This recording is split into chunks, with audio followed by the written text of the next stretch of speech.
guys, ito naman akong bagong vlog. Karon na vlog na gina-vlog ako karon, magligo mi karon sa dagat. Og magsabay pud mi sa akong pamilya. Kay mama yung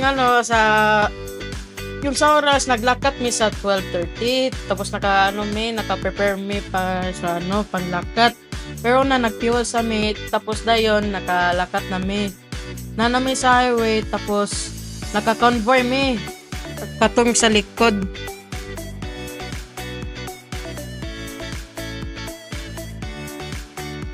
Nakatumami sa dagat for around 1 hour o 23 minutes. Dugay kayo kapoy mi.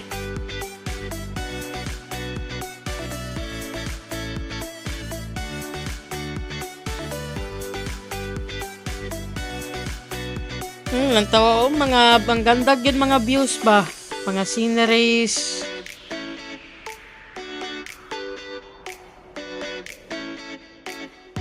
A few hours later. Hello guys, kapoy na ako maka-voice over sa akong edit. Kami diri karon sa ganitawag.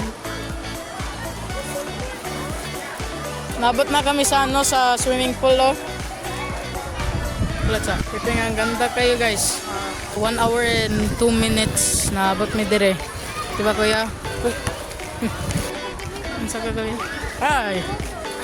A few moments later. So guys, mamaya lang sa ako magligaw ko karon para pabilin sa akong cellphone para sure gyud talaga bilhin lang sa akong cellphone.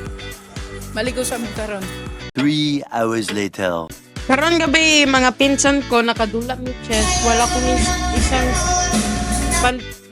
pinsan nag-karaoke mi. The next day. Nagising ako maaga pa, mga 5 AM pa. Grabe.